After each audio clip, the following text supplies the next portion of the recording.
During the summertime, I will be working on 100%ing this bad boy right here. I mean, it even comes with a mystery moshling. I mean, you really don't get much better than this. But while I work on that, I do want to give y'all my 5 picks for it, like some of the best games to crank that summertime away on the Nintendo Switch. So let's get into it.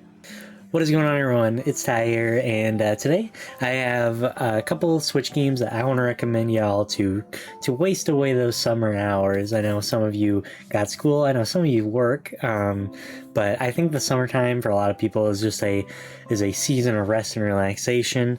And what do I mean by like games for the summertime? I'm not talking about games today that have summer like vibes or anything. A couple of them do, and I'll mention that. But for the most part, these are games that I think are just perfect for clocking in a ton of time and just relaxing. They don't. Some of them aren't super relaxing, but they're a good time waster at the very least. And so yeah, let's get right into it. And at number 5, I got Super Mario Odyssey. Super Mario Odyssey is a big collectathon. It's my favorite 3D Mario game for sure. If you got a friend or a kid or a brother, sister, anybody, it's also a 2-player game. This Mario controls the best he ever has in this game, and there's like a whole beach level or world. It's a Mario going around different, not galaxies, different worlds, I guess. And there's a lot to collect. Like I mentioned, this is a collectathon, so you are not short any time to play. And if you're interested in something to play quickly through, if you want to get into speedrunning over the summer, this is a great game to do it. Can be beaten very quickly. I'm not a speedrunner by any means, but I've beaten the game in like 4 hours, which is not super impressive, probably. Like 4 to 6 hours, I don't really remember. But I played through this a lot. Great game, super replayable, and easy to sink a ton of time into.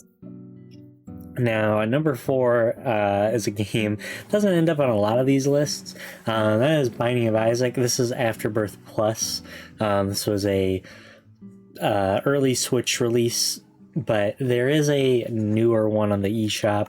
If you have other platforms, this is on other platforms too, but the newest and greatest one with all the new content is on the eShop. If you like digital games, this is a roguelike. I don't know if it's a roguelike or light. I get the two confused, and especially for this game, gets a little confusing, but I'm pretty sure this is a roguelike. You pick a character. Some of the characters have banes, some of them and boons.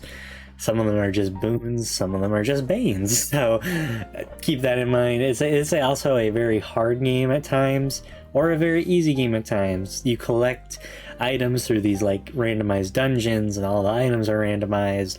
They give you different powers when you shoot your projectile tiers. I could be here for so long talking about this game. I put a very good amount of time in this game, mainly on PC though. I really don't know what to say without giving too much of the craziness away. You fight bosses. This is a little mature, on the mature side. It's not like super grotesque or super rude, I guess. I don't know what else you would call it. Tons of items to collect. If you're into the wackiness of what can happen on a run in roguelikes, this is definitely for you. There's not really a first party Nintendo game I can compare it to, so the closest thing is if you like the look of the original NES Zelda dungeons, more specifically, you will like this. If you like the feel of those, it doesn't really have the puzzle aspect per se, but the aesthetic is definitely there. It's also very difficult, like I was mentioning, so if you like a challenging game, definitely for you. And like I said, if you like also feeling kind of like God, well, this is also for you, because sometimes you are unstoppable and sometimes the world is against you. Overall, great game, very challenging, and don't let the cuteness deceive you of how not innocent the game is. Up at number 3 here is the last physical game I actually have with me is Let's Go Pikachu. Now, there are 3 other Pokemon games on Switch: Diamond, Pearl, Diamond and Pearl, Short Sword and Shield, and Legends Arceus. I picked this one because I think it gets looked down upon a lot. Now, I will say this is not my favorite Pokemon game ever, and it's not even my favorite one on the Switch, but why I put it here is I just think it's a very unique experience. For those that, if you know about Pokemon, you know normally it's about catching, battling. This one makes a greater emphasis on the catching. It's only the original 151 plus one new Pokemon called Meltan, but you can only get that through the Pokemon Go app, so if you play Pokemon Go, you can get a special Pokemon here. The back of the box kind of exemplifies it. You take the Joy-Con, you swing the Pokeball. If you play Pokemon Go, it kind of plays similar to that. I think this is a very, like I was mentioning, a unique experience. What we have here is Pokemon with less battles, and I don't think that's entirely bad. I think Legends Arceus is a little better, but why I'm putting it here is that I think I can recommend this to everyone. If you want to get into Pokemon, this is a great starting place. If you like the creatures, like if you're just in it for the collecting aspect, this is a good one for you. And if you're just starting out, I guess, you know, if you haven't played Arceus yet and you're already into Pokemon, definitely play that over this. But I think this is just a more general, friendly game to everyone who has either little or a ton of Pokemon experience. It's also got a lot of content in it, actually. If you're into 100%ing, if you're into insane grinds, a bit of a spoiler warning, not really. The big post-game content is that you can become master trainers for every single Pokemon. Basically, there's trainers around the region that are specialized in one specific Pokemon, and you got to do a mirror match. So, like, there's a master for Pikachu, I think, and you basically got to make a very strong Pikachu to fight this person, and then, like, oh, congrats, now you're the master trainer of Pikachu. Or it's something like that. I can't specifically remember, but there's one of that for every Pokemon. All the evolutions, like, we're talking Bulbasaur through Mew. Pretty sure there's one for Mew. Not positive, but I'm pretty confident in at least, maybe not the legendaries. Like, I never did it. I never 100%ed it, but it's a crazy grind if you're up for that. So yeah, I recommend this. This is good, simple fun. The Pokemon are actually on the field too. You see them. If you're into shiny hunting, you see them in the overworld. It's a very fun game to shiny hunt in and just turn on a show or something as well. So yeah, that's number 3. Okay, at number 2 is a rhythm game, Tycoon no Tatsujin Drum and Fun on the Switch. This game is also on PS4 and I think PC now. So if you want to get that, if that's your preferred place to play, Drum and Fun does go on sale often on the Switch, so keep that in mind. This game is really cool. I recommend it most on the Switch, mainly because, so typically this is an arcade game in Japan. There's imports of it here in the US.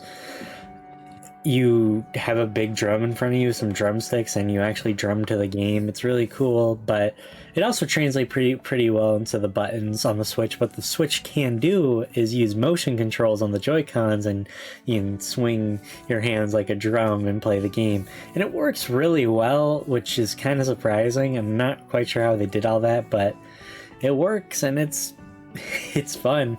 It has a great song selection. It has video game music. It has some Nintendo music on the Nintendo Switch version.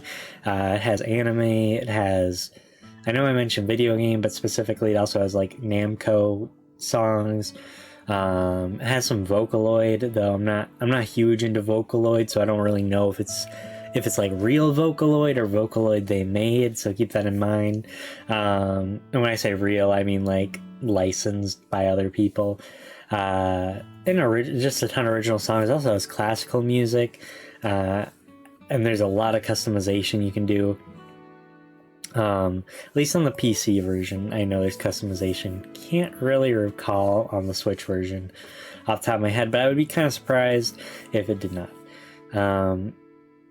this is also a game you can sink a lot of time into if you're into getting high scores. There's tons of difficulty options. This game is also, like I forgot to mention, it's really for anybody. If you're not super good at rhythm games but like music, this is not a challenging rhythm game, or it doesn't have to be challenging. There's an easy, medium, hard, extremely hard for everyone. So if you're into rhythm games and want to challenge, I would really love to watch some people play this at a high level, because it is crazy how so fast some of these notes come out, and they're all stacked, and it's like, how do you know when to stop? How do you keep a perfect score?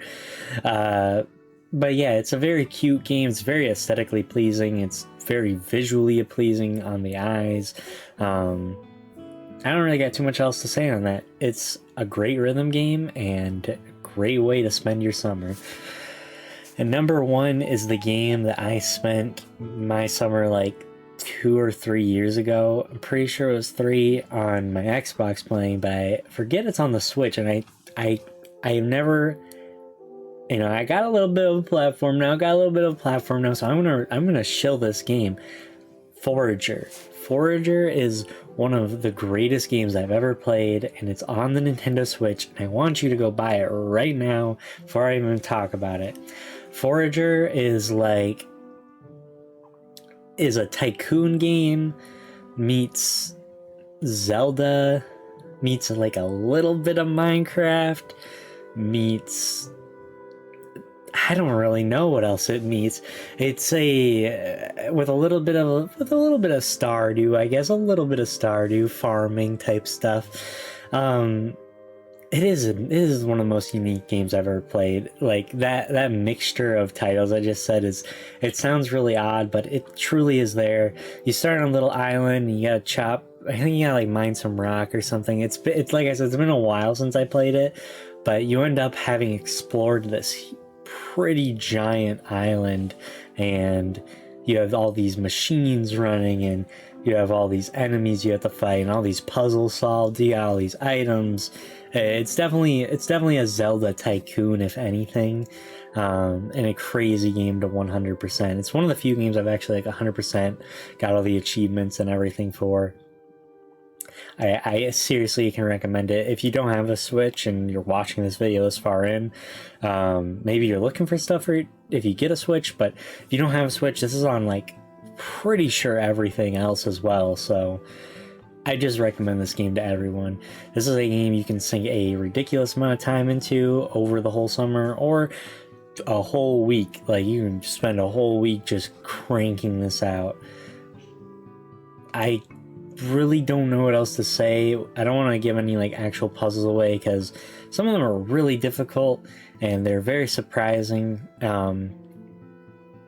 The amount of if you like collecting loot, or if you like seeing numbers go up, if you like clicker games, I guess, that's kind of a tycoon game, you'll definitely love this, because you have to harvest, you have to turn resources into different resources over time. And it's just a beautiful looking game. It has such a simplistic art style. The combat is really fun. You find some really fun weapons. You find like this is one of the ones I'll kind of spoil. Find like this laser I can remember, and like you can upgrade this stuff too, if I'm remembering correctly. And it would just like farm onto other enemies. I remember leaving it on so I can just farm stuff. I mean, that's how obsessed I was with this. I was leaving it on overnight. I think I took like a rubber band, and like, I want to say, like, I don't remember, I put it up against like another controller just to make sure it didn't move off of it. So I had the rubber band aiming the right stick like downwards and connecting to the right trigger, and like I had like another controller in between so the rubber band didn't shift at all. It was a complex setup, super fun game, and an experience that I hope I don't ever forget. It was one of those games where I was playing as I need 100% this. So I could talk way too much longer about that game, but I digress. And there you guys go. That's my top 5 games for you all to play on the Nintendo Switch during your summer of 2022. If you, I try to pick a lot of unique things. I know I got a couple things that sold a lot, and people probably have, but I think a couple things on here are pretty unique. So I hope you learned something. Hope you got some good suggestions here. If you want to suggest your own things, leave in the comments below, and I'll definitely read them. I try my best to read all the comments. It's been harder and harder every time I've been saying that, but I really do love reading them, so feel free to comment below. If you're new to the channel, like what you see, I've been doing a lot of other Nintendo content, so feel free to subscribe. Stay here and listen to me talk more Nintendo things for a ridiculous amount of time. But until next time, everyone, I gotta get back to this bad boy. See ya.